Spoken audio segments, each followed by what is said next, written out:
All right, everyone, we are going to get into the Code with Me 3, where we go over loops in Python. Included in this is linked to your books, which is section 5.1 to 5.11. And I'm also going to include two project integration subsections that you can choose to use with your code if you would like. Before I get started, since a lot of you guys have been asking about this AI assist, if you want to go ahead and remove the AI assist that will automatically generate code for you, you're going to go ahead and open setting, go to AI assist, and then this will be checked for the most part here. But what you want to do is just get rid of it.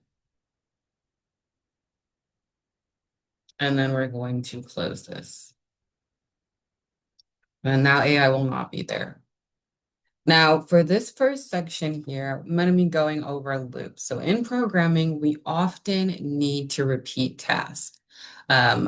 Loops let us repeat a block of code without even writing it multiple times. So this actually is going to help us keep our program shorter and actually less error prone and more flexible. So at the very top, I'm going to do a general example that's not associated with the code with me, so you can see what I mean. So in this first section here, I'm just going to put a list of fruits.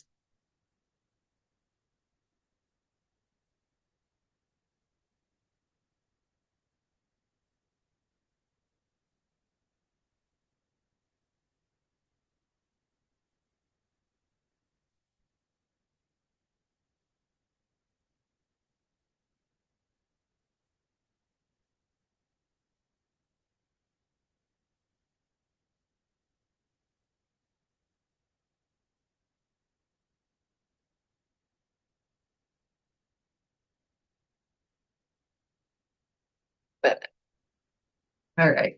So now I have a list of fruits. What I'm also going to do and make sure that I have an index just to show this on the video form. We're going to have 0, 1, 2, 3, 4. All right. So here I have fruits. And in the past, what you would actually do is if I wanted to access this list of items and I wanted to print out each element in this item, I could first do just print fruits. And that would print out the actual list form of this with all the items in it. Or I can print out fruits and use my index to access the specific elements I want to print out. So since there are 6, I'm just going to go ahead and copy this line and paste it 5 more times. Okay. And then I'm going to have to change this to be 1, 2, 3, 4, 5. And oh, I need one more. 6.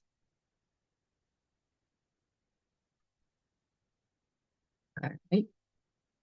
This is also another way for me to print out those fruits. Another way would be using the same print, but by using the join. We're going to have a comma in between each and dot join and passing in the fruits as a parameter here. And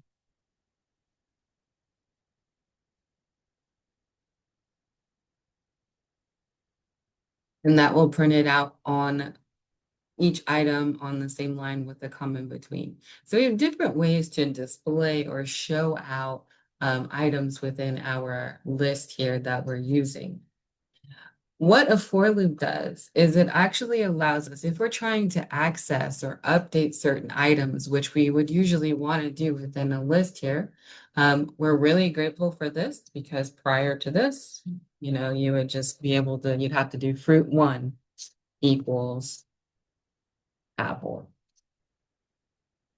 Fruit 2 equals pineapple, and so on and so forth.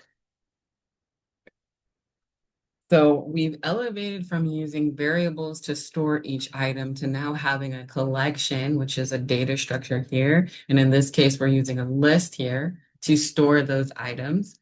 And we're able to print it out just like that with the list. We're able to access it and print out each individual item by having several lines of code. And we're also able to change up our print look to be able to allow it to be each item that gets printed out by using join.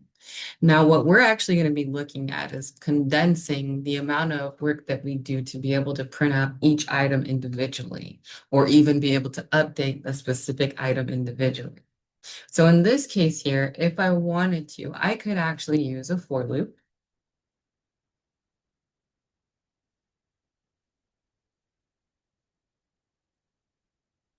And in this case here, I could just say for I in, or in this case, since we're looking at fruits, let me do this right. So I called the list fruits. We're actually going to say for fruit in fruits. So basically for every fruit inside of the fruit list here, we're just going to print out the fruit. And here's what it does. Let me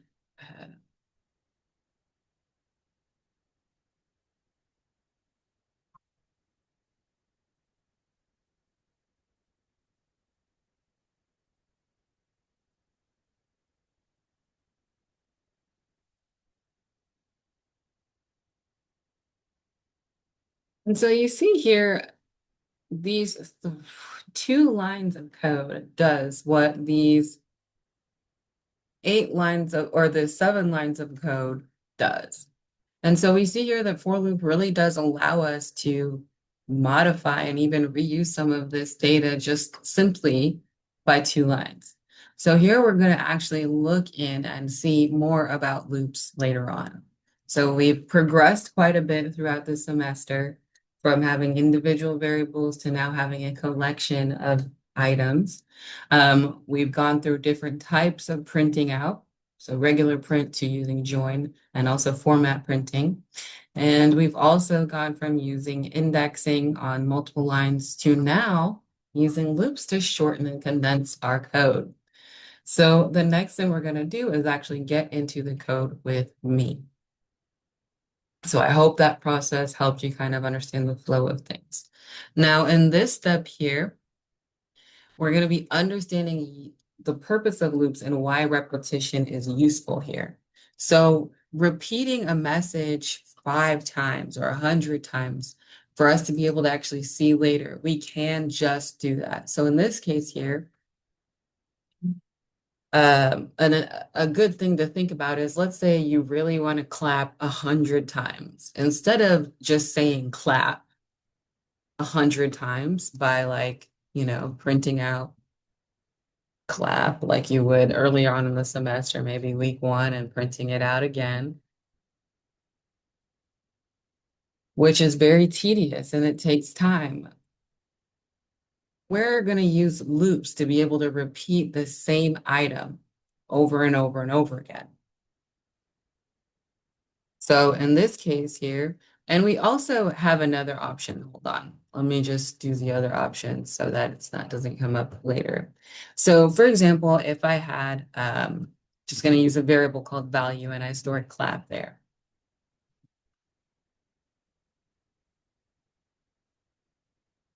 And then in this case here, let's say I want to display it out a few times. I could actually do print.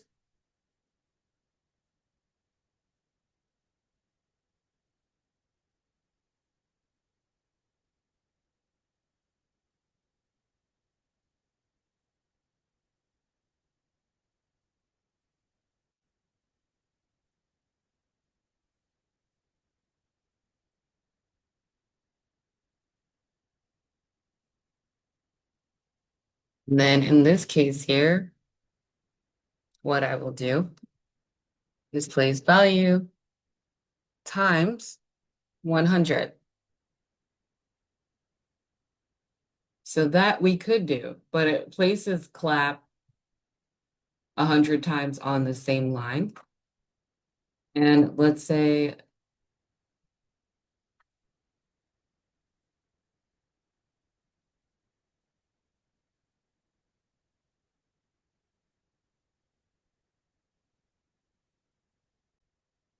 However, I could also do, okay, now this is not stuck.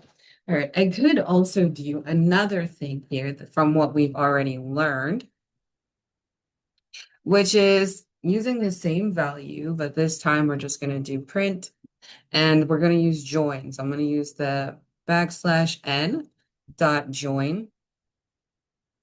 And inside of this join, I'm going to put a square value and I'm going to put value in there. And then I'm going to multiply that by 100.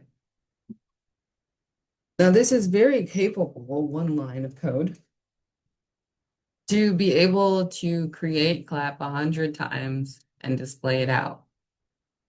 So this is all fine, well, and dandy. We don't necessarily want to do anything with that.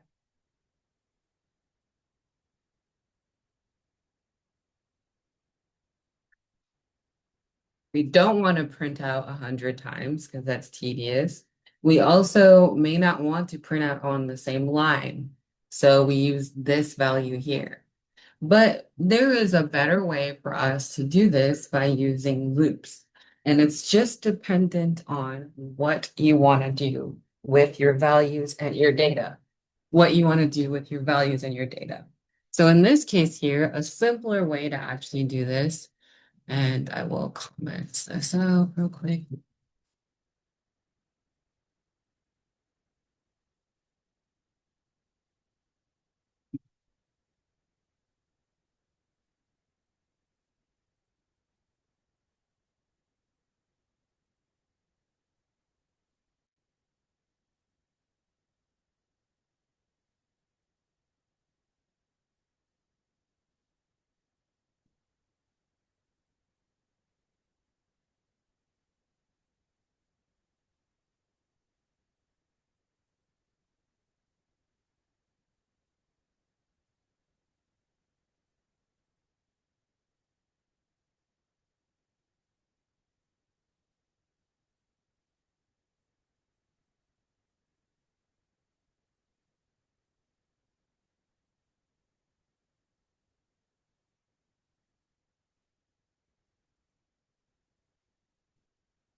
All right, so in this case here, now if I want to actually use a for loop, what I will do is just say for some random variable that will be keeping track of each item that I want to display out, for I in this case, in range. And this range part is going to be very important for you to remember. If you recall at the beginning of the semester, I did go over this a little bit and said that we will get to it when we look in the for loops, and here we are. So we have three sections of range. The first one by default is going to be 0, and that is our starting point.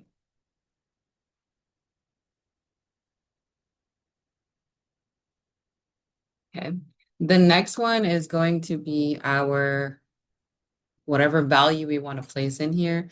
And in this case, I'm just going to put X here so that you know, or I'll actually just put value so it's easier for you to see. And that's going to be our stopping point.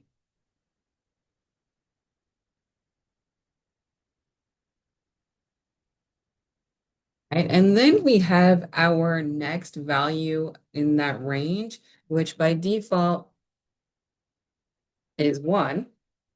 But this is what we call our stepping point, steps over here. So in this case here, we just provide an example.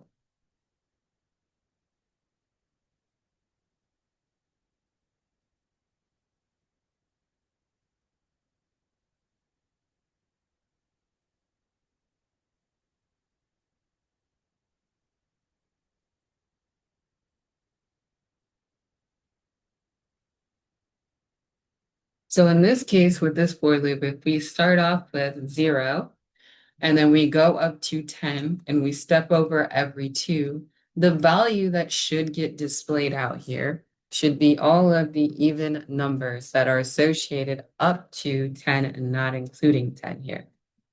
So in this case, I'm just going to do print I. This is an example. This is not a part of the actual instructions yet. So we do have our clap, and let me just comment out the thing that's causing this. And so here we have using for loops. It prints out 0, 2, 4, 6, and 8 here. So this is great and all.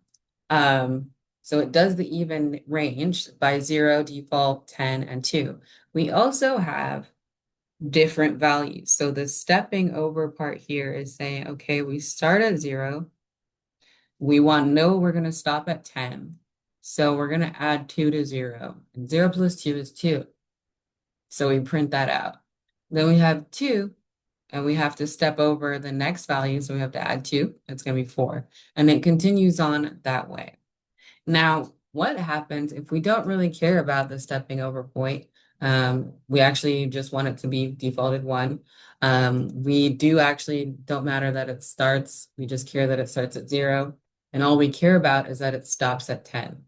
Now, this is also very possible because we have a default value of 0 and a default value of 1. So we can just put the stopping value here, and this will only print out every value from 0 to 10, stepping over each item 1. So just adding 1 to I each time here. And we're going to, or adding 1 to the value prior, and we're going to display that out. And then here we see it goes from 0 to 9. So with that being said here, with this range, we now have a good idea of what range is doing. So now let's actually get into the coding aspect of it. So for this part here, if I want to clap 100 times or display something 100 times now, I'm going to actually say, hey, I want this to be 100. I want it to go up to 100. Now, the next thing here I want to do is I have this I value here.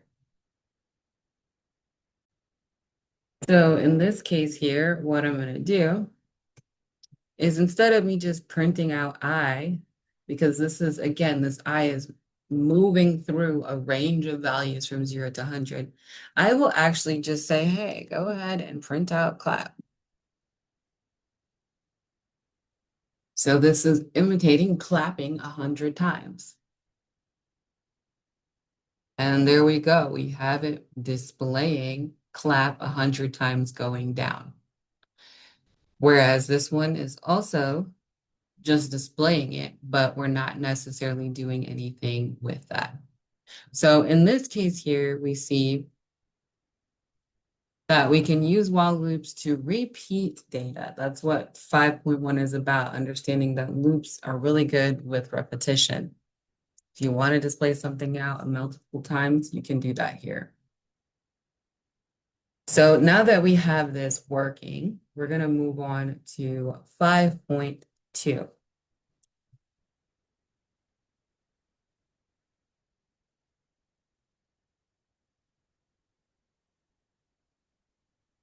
All right. Now, 5.2 is about learning how while loops repeat until a condition is no longer true. Now, beforehand, we did for loops. And with for loops, we learned that as long as we have a range of values or something of the sort, we can display items a multitude of times. So far, we've learned loops are really good for repeating items.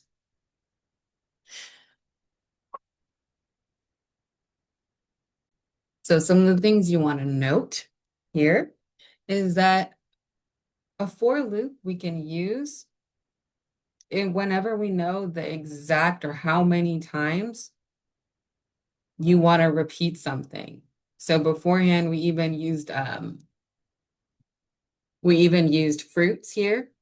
That is saying if the fruit is inside of a fruits list. We can also have, for example, and this will be the how many times you want it to run, for I in range.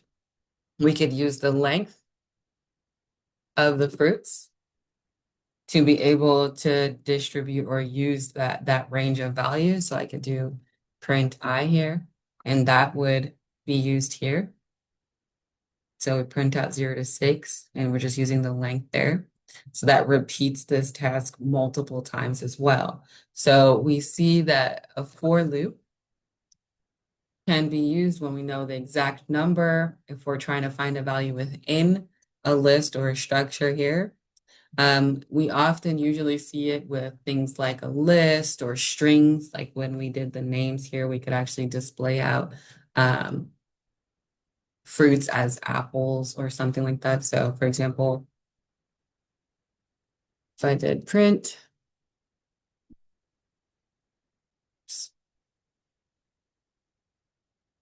and then up here I had for I in fruit 1.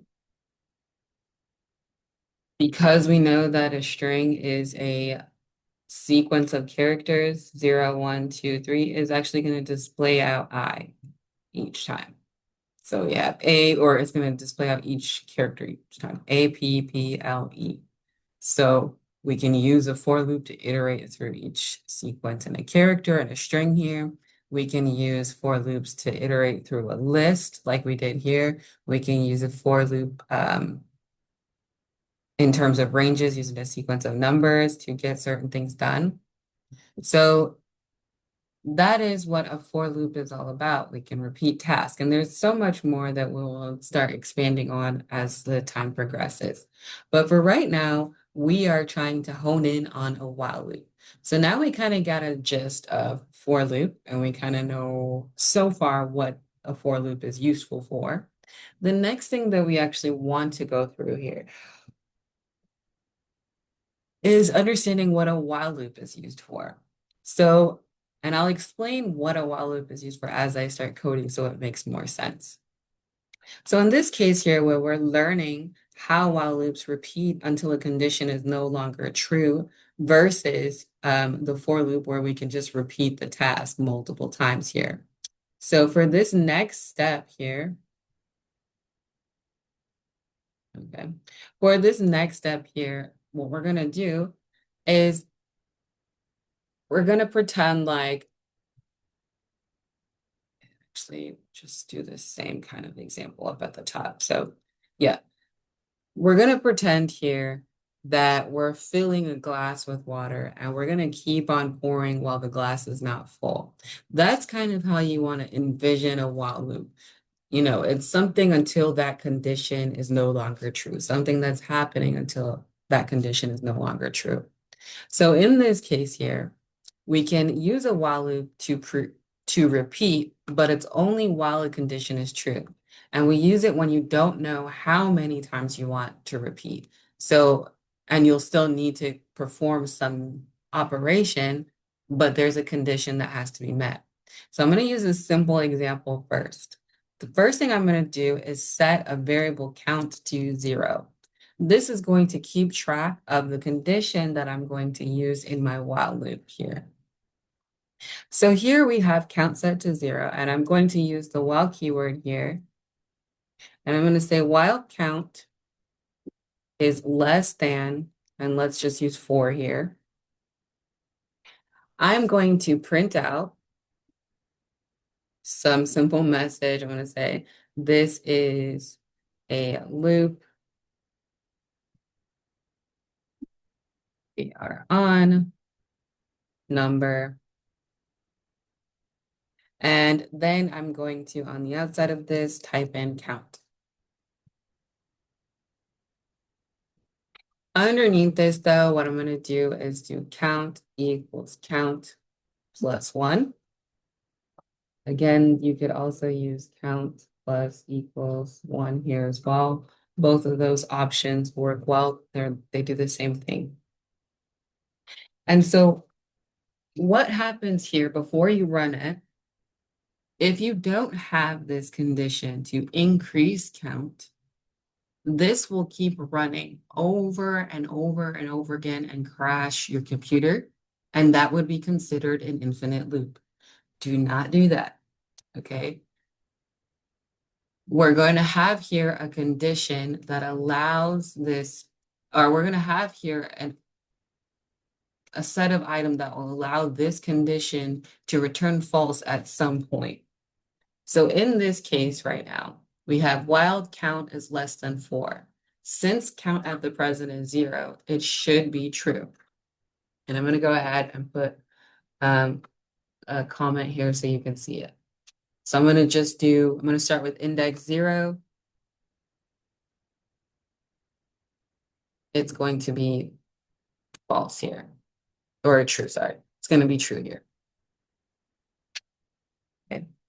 So for the very first one, it's going to be true. I'm going to put a comma there. When I run this though, it's going to be true here up until 0. And then when we get to, so it's going to be while 0 is less than 4. That is true. Move on. Print out, this is a loop. We are on 0. Exactly what it did here. Then we're going to increment count by 1.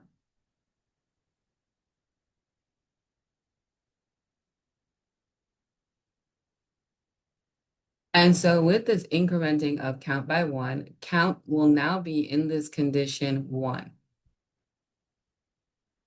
All right. So is 1 less than 4? It is. So that's true. No problem. So we're going to go on to 2 afterwards. All right. But first, since that is true, we need to print out. This is a loop. We are on number, and it should print out 1, which it does here. And then it increments count by 1, adds 1 to count. So now count is actually going to be 2. So we go back to the condition. Is 2 less than 4? That is true. So we're going to go ahead and put that in there, true. Okay. So now since that's true, we're going to go ahead and print out that we are on 2. And here we are, prints out 2. And then it's going to increment count by 1. So now count is going to be 3. So here, the condition, is 3 less than 4? It is. So that's true. So now we can print out, this is a loop. We are on 3, number 3. And then it's going to still perform line 5. It's going to count, increment that by 1. Now we're going to get back to this condition here.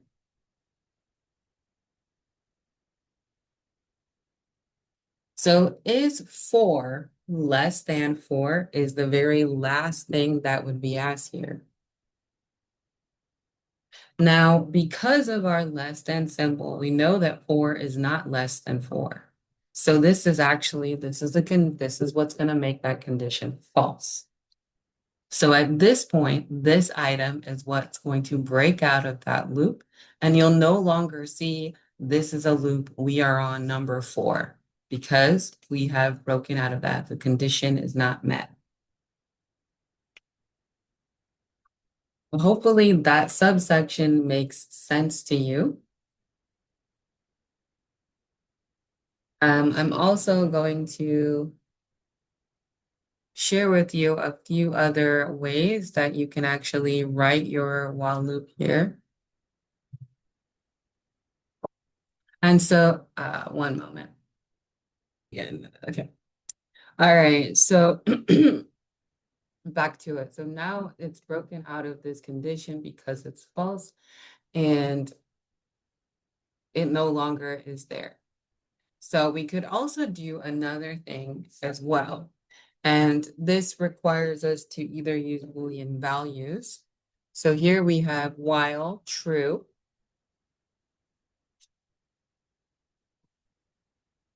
Then we could actually just have something happening here. So we can say while something is true, we're going to print out welcome to while loops.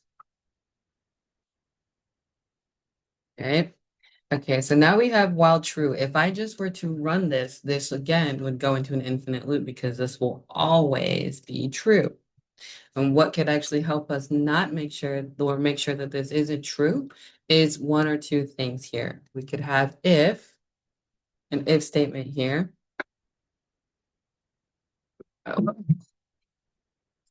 let's do this. So if we want, for example, the user to enter in a value or a number that we want it to stop at, what we can do is just use the variable value, and we're going to just use input and say, enter in a number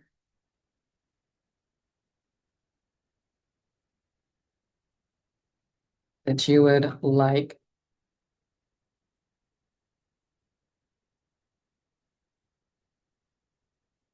Okay. And that number is what would be used here. So once it enters in that number that you would like here, and we're also going to make sure we convert that to an int.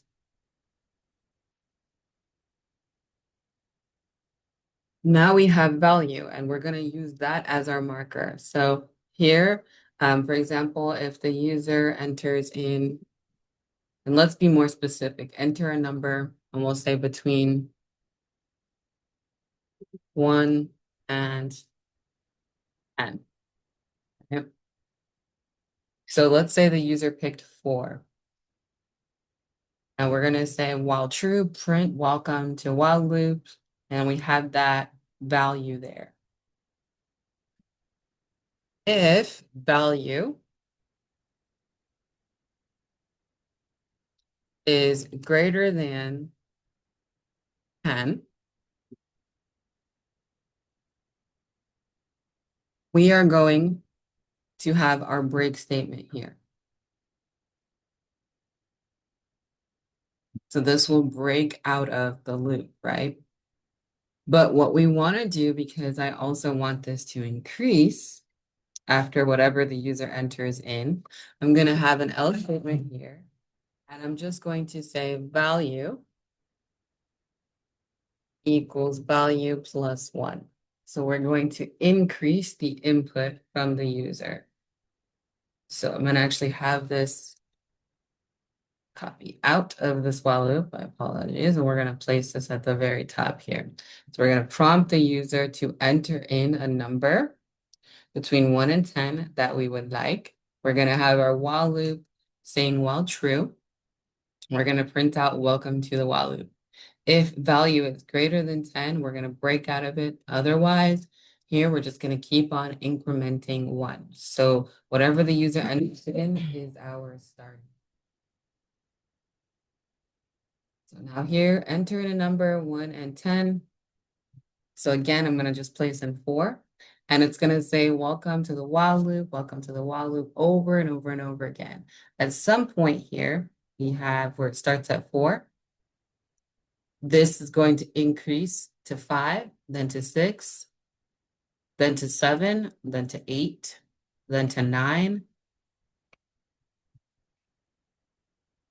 and then to 10. Once it's incremented again, it's going to increment this to 11. And it's going to say if value is greater than 10 and 11 is greater than 10. So this if statement is true here. So now we can actually execute this if statement. And in the if statement, the break statement is what breaks out of our while loop here.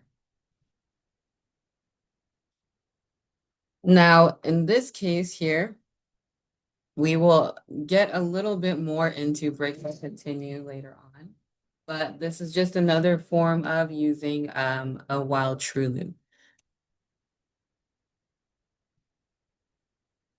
So the next thing I'm going to move on to is we're going to be practicing while loops with user input. So here, I'm going to just simulate entering in a password. So I'm going to have a variable password here, and I'm going to assign to it initialize this password variable with an empty string. Then what I'm going to do is say while my password is not equal to, and I'm just going to put in some value here. So while it's not equal to, let's just do 123 Python exclamation point here. So that's our password here. While that's not equal to that, and in the first run, because password is an empty string, this will return true.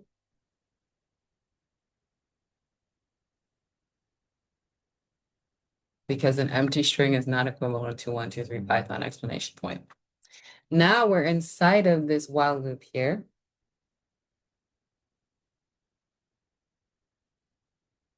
So next we're going to update our variable password by using the user input. So we're going to put input in here.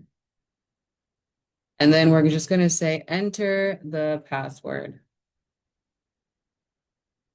Okay, so now that we have this enter the password here, we're just also going to print out outside of this while loop that access was granted. And we're going to put some cool little emoji there. Check mark.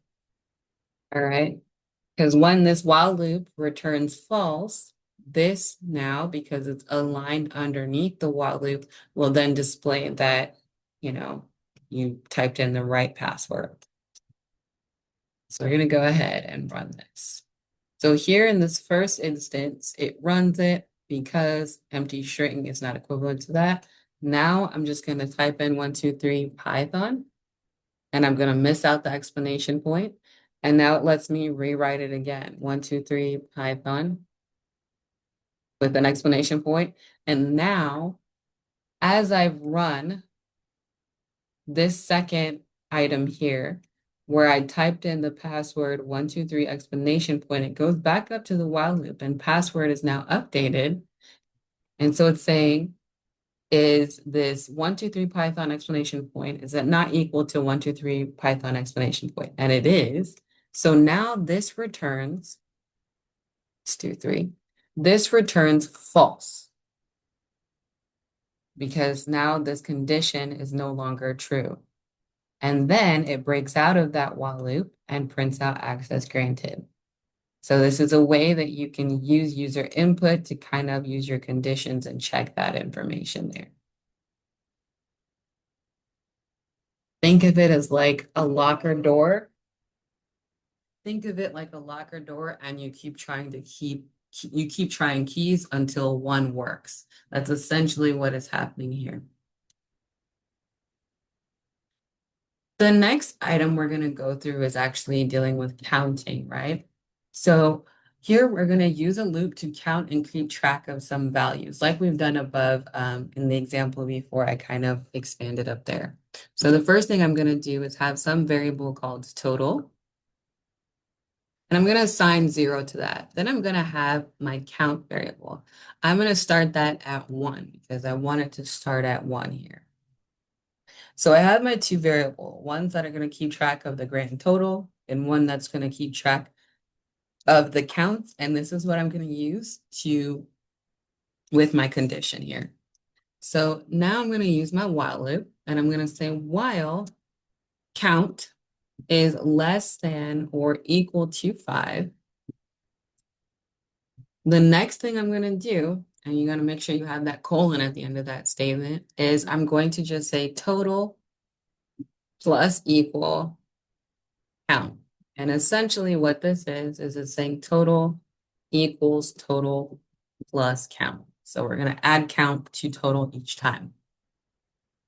Now, the next thing here we're going to do is increment count. So we're going to have count plus equals 1.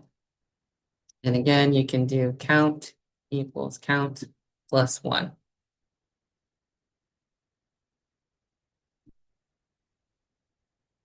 All right. So the next thing here that you're going to do is we're going to print out the sum total. So once this condition is met, whatever value is stored in total, that is what we want to print out. So we're going to just do print And we're going to say the sum is, and then we're going to put total here. So now what's going to happen, since count is at 1, we're going to run this. And the first thing that occurs is count gets added to total. So I'm going to actually go ahead and print so you can see this. I'm going to print out total.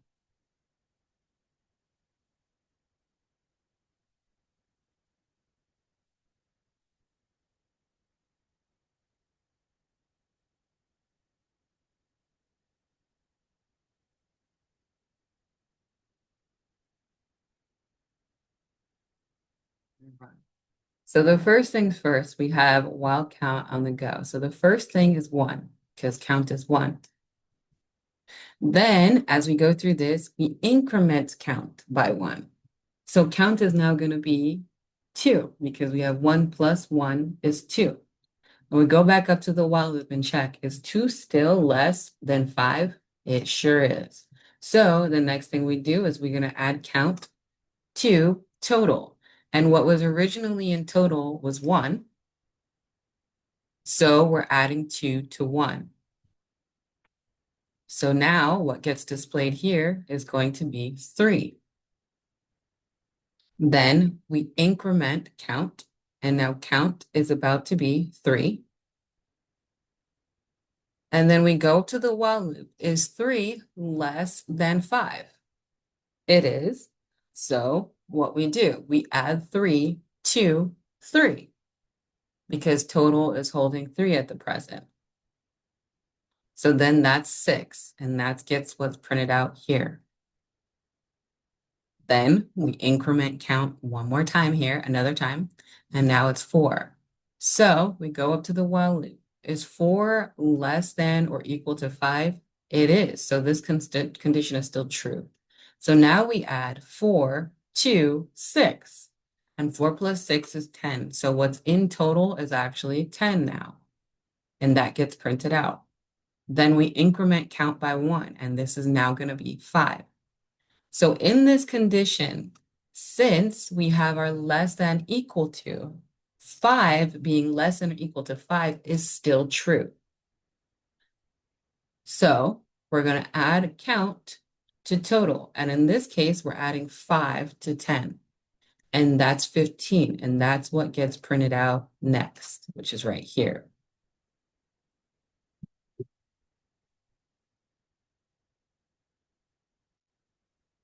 All right. And then what do? It still increments count by 1. So now this goes to be 6.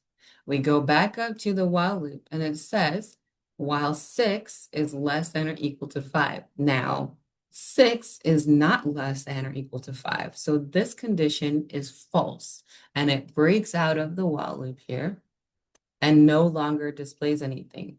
So what it does, now this is finished. Line 5 is done. It moves on here to line 10 because it's aligned underneath the while loop. And the final message that gets displayed is the sum is 15.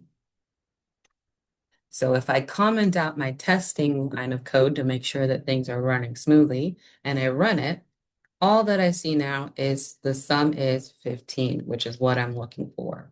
So I know that the logic in here works, I know that the code works, and I'm ready to move on to the next task. So that's how you use loops to count and keep track of values here. The next thing we're going to go over is loops, a for loop used to repeat a task a fixed number of times. So in this case here, we've already kind of gone through it a little bit up at the top when I kind of expanded on using claps and going through that information. So it's going to be a similar format, just a little bit more. Yep, here we go. It's going to be similar format, just a little bit more specific here. So in this case here, let's say I'm taking attendance and I go through each name on the list just once. That's essentially what is happening here. So instead of using range where we go from a specific range of values, here we just want to go through a certain value point here. So we're just going to do for I in range, and we'll just put a simple 5 here. colon, and then we're just going to print out a message saying loop number, comma, I. So this is what gets displayed a fixed number of times. It's going to display this 5 times. So it starts at 0 and goes down to 4.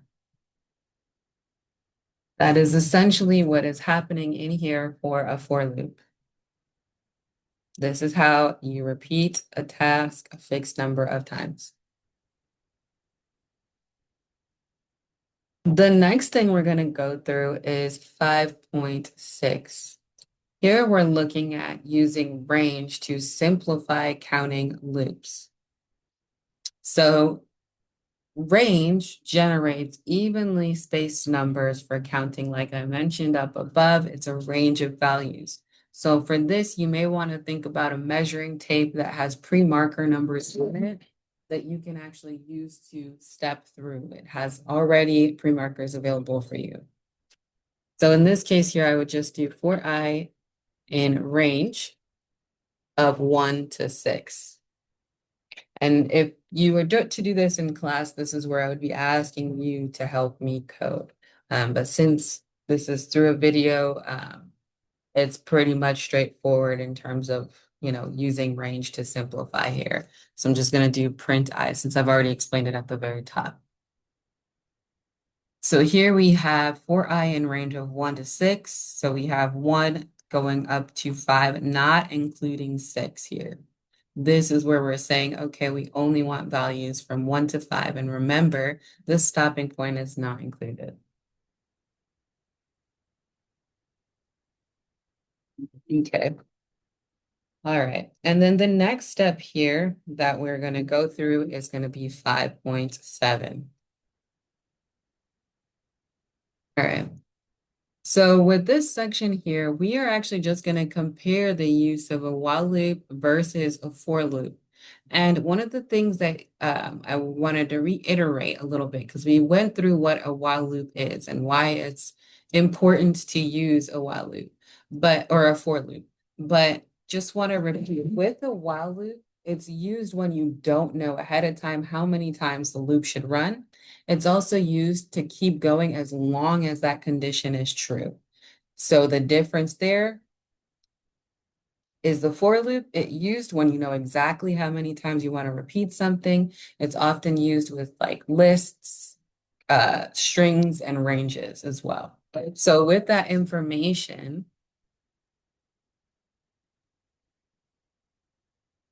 we know that loops are used for repetition to kind of automate some of our tasks so that we can repeat items.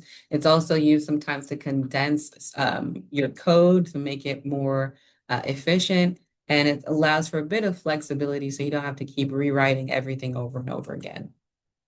And it allows for you to handle data of different types of sizes in a little bit better way. So if you had a list of 1,000 items, you can just use a for loop to iterate through 1,000 items. Whereas if you didn't have a for loop, you would have to, let's go all the way up here. You would have to do this 1,000 times if you wanted to print out each item separately. So there's a lot of benefits to loops as it relates to programming. Now, getting back into it, we're at 5.7 here, and we're going to just show the difference of using a while loop with a for loop here. So we know while is when repetition depends on a condition, and for is when a number of repetitions or items is known. So for this specific one, I'm going to do for I in range of 3. And I'm just going to print out 4 iterations, and just going to print out I.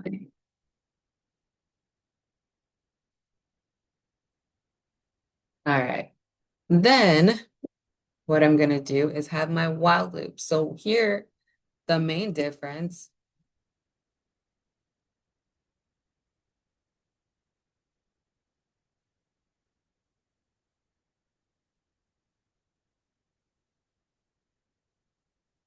Fixed repetition versus until a condition changes. So in this case here, if I do X, I set X to 3. I set some variable or value to 3 in this case. And then I'm going to do while X is greater than 0.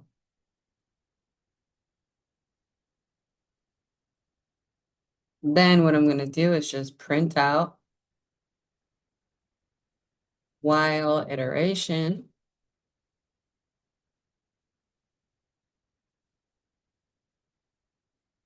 And then I'm going to do comma, and I'm going to do X here. And then I'm going to do comma here and just do a new line. Now on this next line of code here, this is where I'm going to do, before I did decrementing, so I'm going to do incrementing here to allow you to see multiple things repeated. So in this case here, I'm just going to do X is equal or less than equal to 1. Again, this is also used where X is equal to X minus 1. So, and this is not called incrementing, it's called decrementing.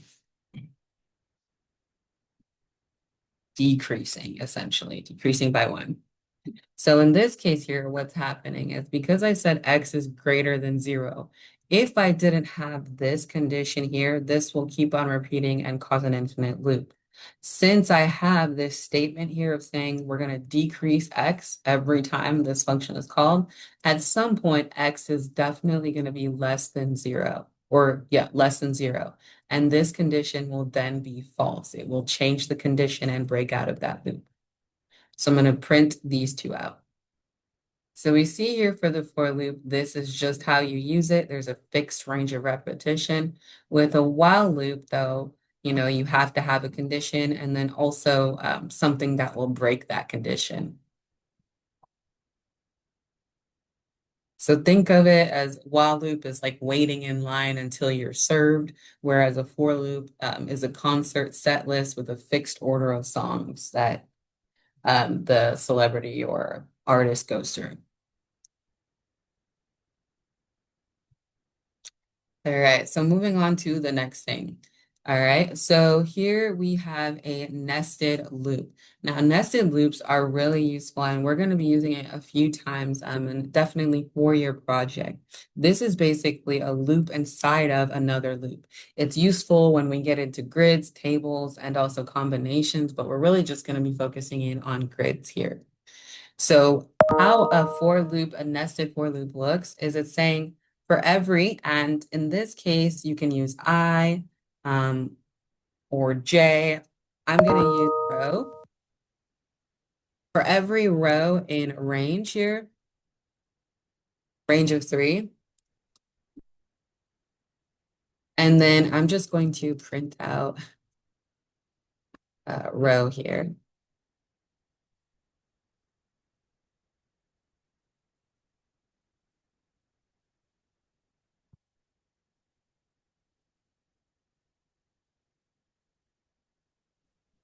All right, and then what I'm going to do inside of this, because really this is a nested for loop, I'm going to do for column in range of 3 here.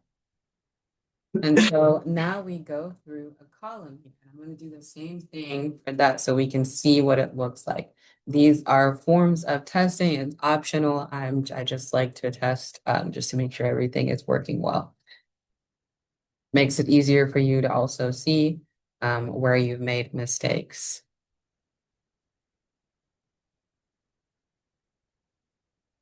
Okay. So now we have our tested for loop, but inside of this section here,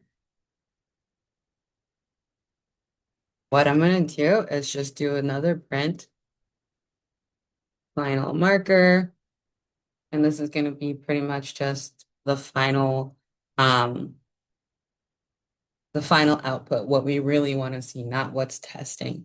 And I'm going to use the format print here, and I'm just going to say row, row, column, column. And we will get to see what that looks like.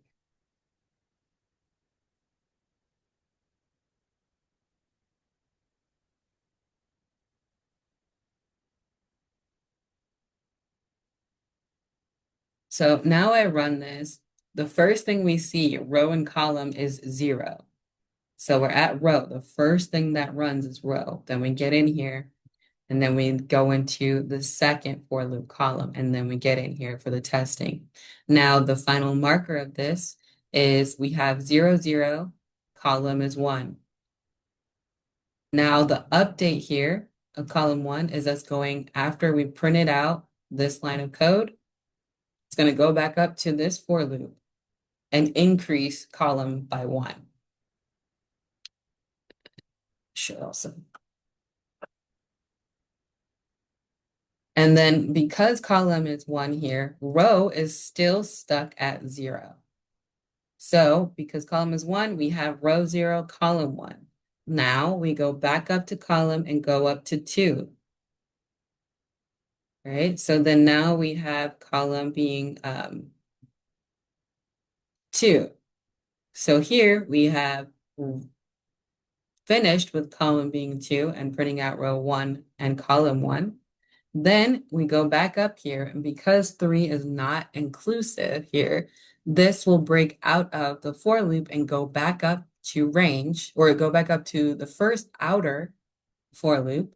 And now we can move row from 0, and it will now be 1.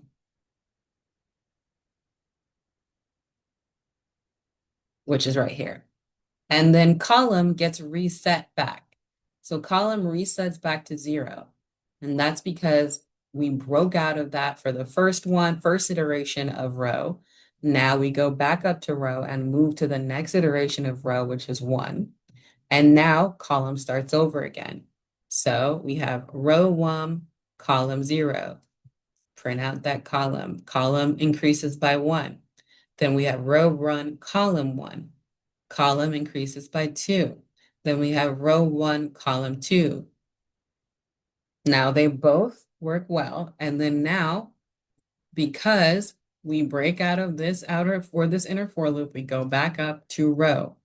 Now, since row was at 1, now row is actually about to be 2. So we have now row 2 and column 0. It reset. Now column 1 is 1. Column 2 is 2. And because now row has met its quota, we break out of this for loop. And the very last thing we see is the last final marker where row is 2 and column is 2. So this is a nested for loop. And this would be really good for a 2D list. This is really good for printing out grids. So we will have a few opportunities within the course to go through this nested for loop. Now, the next thing we have is 5.9, right? So we're going to develop programming incrementally. So in this case here, we're just going to build a program step by step using lists. So here, we're going to just create a list of items here, and it's going to be apple,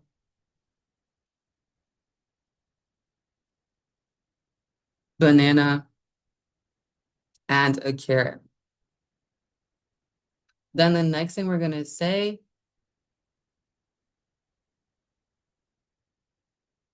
is for every I in item,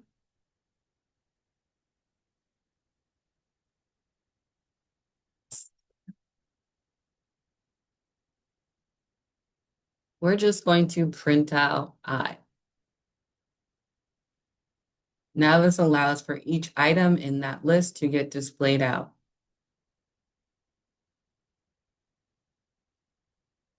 So this is a good way to start here. This is just building a simple program using a for loop. Again, if this was done in person, this would have been asked how you go about doing it, what's happening. So these are some of the questions that you want to ask or talk to yourself about. All right, so in this case here, we have break and continue.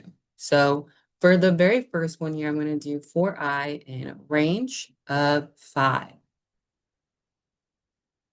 And in this, I'm going to say if I is equivalent to 3, so this is the condition that I kind of want to use here, I'm just going to use my break control here. I'm going to say break, come out of this for loop.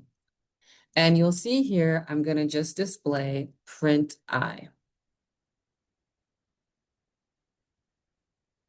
Now this would be the else part. So if I is equivalent to 3, break else, print I. So what's going to happen since I starts off at 0 by default, and we know that the range goes up to 5, we have our break statement in for, which is meant to stop this for loop when it reaches 3. So we're going to run that. So the very first thing we see for I with 0 first, we're going to print out 0.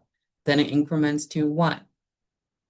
Then we print out 1. Then it increments to 2. Then we print out 2. Then it increments to 3.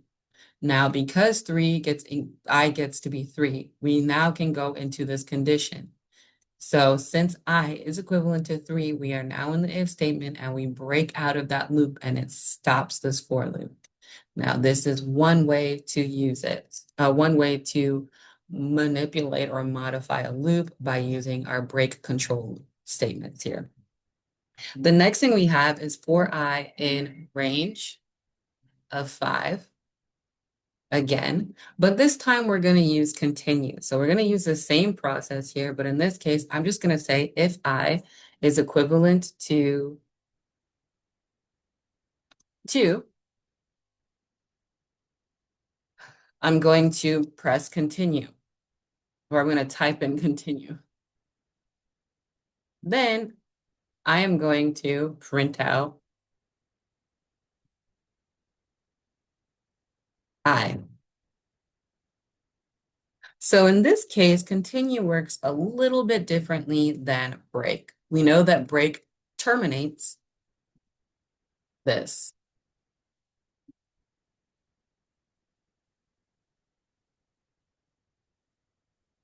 And if I were to have something right underneath this, it would not do anything afterwards. Like,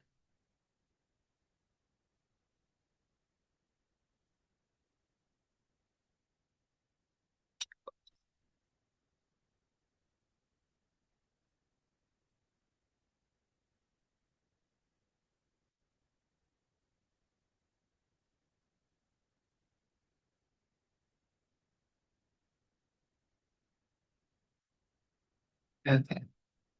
So now when I run this, we see that the continue, what it does is it allows for the next line of code to continue on. So here we have for I in range of 0 to 5, not including 5. And so 0 gets printed out, normal. Then it goes up to 1. 1 gets printed out, normal. Then it goes up to 2. In this condition, 2 is equivalent to 2. So we're going to click on continue. It does not print out 2 because it moves on to the next thing. Now we're going to increment I by 3. So it skips that next line and it increases I, and then I becomes 3. And then it prints out 3. Then I becomes 4 and it prints out 4. So it goes until the range is completely continued. It goes until the range is done, but it does skip over whatever condition you're using here.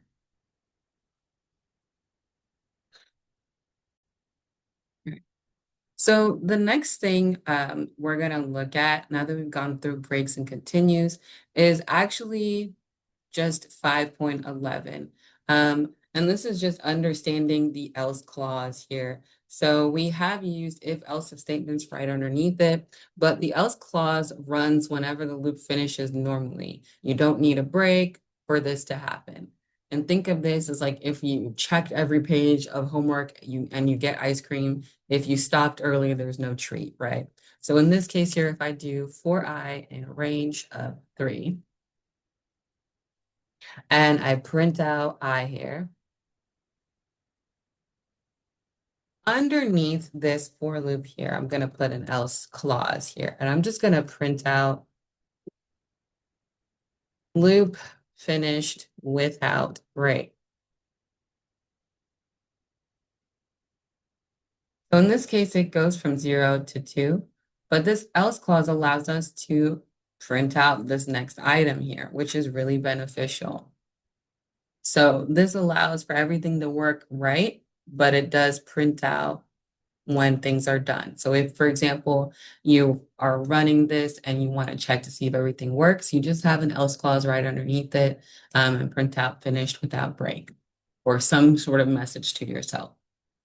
So this is just a side note of that you don't necessarily need to use else with an if statement. It could be a clause in it of itself.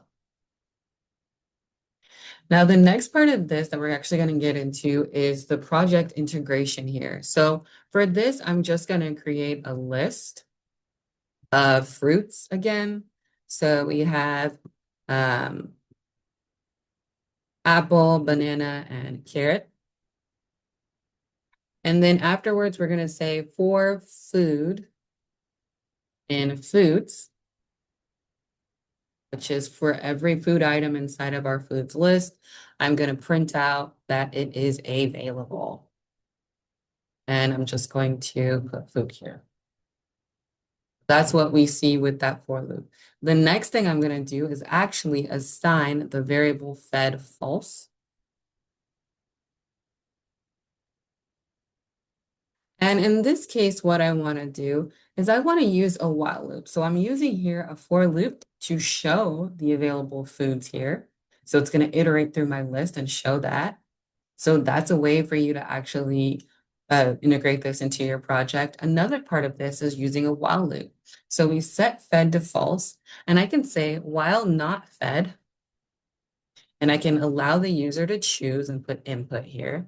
And then I'm going to say, what will you feed your pet? Question mark. And then inside of here, another great thing to do is just show the user the options that they have.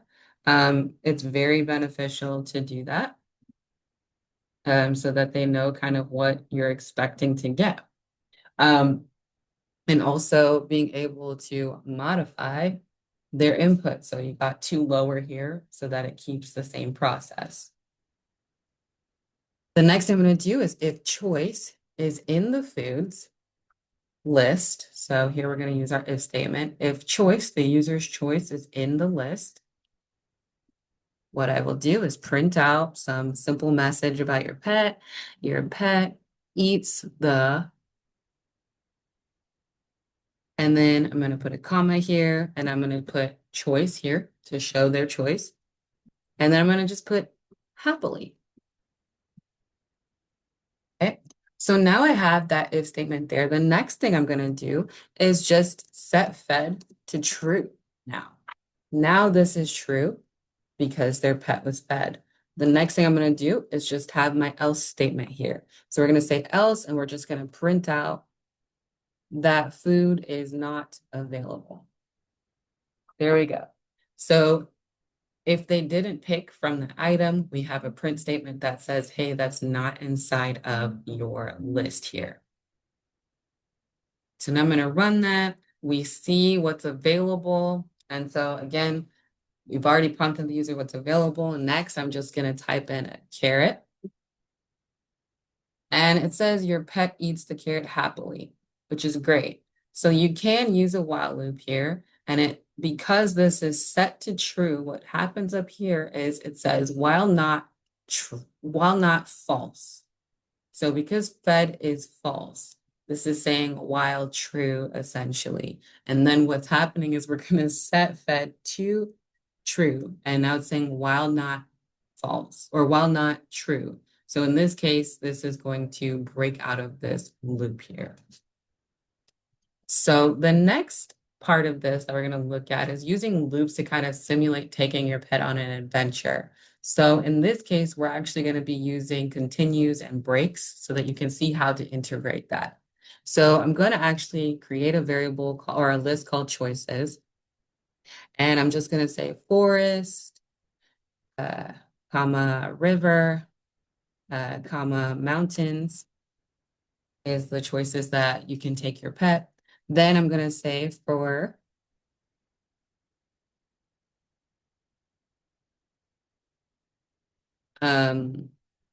I in range of 3. And in fact, actually, I'm just going to change I to attempt since we're working with the project simulation here. Keep it the same for every attempt of you going or asking the user to enter in a valid choice. So I'm going to use that instead. We're going to have a variable called place. And we're going to put input here. And we're going to say, where will your pet go? Question mark. And we're going to say to the user a forest, river, or mountain. Okay. So now that we have this, the next thing we have to use is an if statement. So I'm going to say if not place, meaning if it's not what the user entered in, we're just going to print out some message saying skipping empty choice or something like that. Then afterwards, what we're going to do is just use the continue statement here. Now, this is going to allow us to move on. So I'm going to do if place in choices. So if the place that the user entered in is inside of our list, we're going to print out your pet explores the open close curly braces place and then have our explanation point right after. The next thing I'm going to use in here, though, because this is when the user has already picked a choice inside of that list, that means that we don't need to keep on repeating this information. We can actually use our break statement here. So this will completely terminate this section at this point. Now, on top of this, we're going to include 2 else's. We're going to include just the if-else statement here. So we're going to have else. And then I'm just going to print out that's not a valid choice. Let's say they want to take your dog to Timbuktu. That's not in the list. So try again, right? Then the next thing I'm going to do is include my else clause that we learned up above. So I'm just going to say else and then print out, no valid choices given. Your pet stays home, sorry. No, and that's because we have only a certain number of temps, 3 here in this case. So if they didn't type anything in, we're going to continue on and keep trying for as long as this range goes. Otherwise, you may have picked the right place. Great. If you did, we're going to break out of this. Otherwise, hey, that's not a right choice. Try again. Otherwise, you've reached all of your max choices. Your pet is done for the day. It's staying home. So when I run this, and let's say I don't give it anything, keep going. Not a valid choice. Try again. Didn't type in anything. Enter. Or I typed in a space. Sorry for this one. Let me start that because that was wrong. All right. So I'm just going to press enter. Now, the first thing that happens is skipping empty choice. That's because here it's not in the place. So there was nothing there. Now I'm going to just type in some random place. Now it goes to that's not a valid choice out of this section of if-else statements. Now, the very last thing I'm going to do is just type in something right in there. So I'm going to do river. And it works and it says your pet explores the river, which is great. Now, let's say this person completely missed all of the choices here. I'm going to press enter. The very last thing that we see is no valid choices were given by the user here, so the pet stays home. So this is the last part of the code with me. And this pulls everything sort of together. So I hope that you stuck with me long enough to see all of this. What you'll do is upload this code with me into Canvas, and then you will continue on with the processes that we have for this week. Thank you and take care.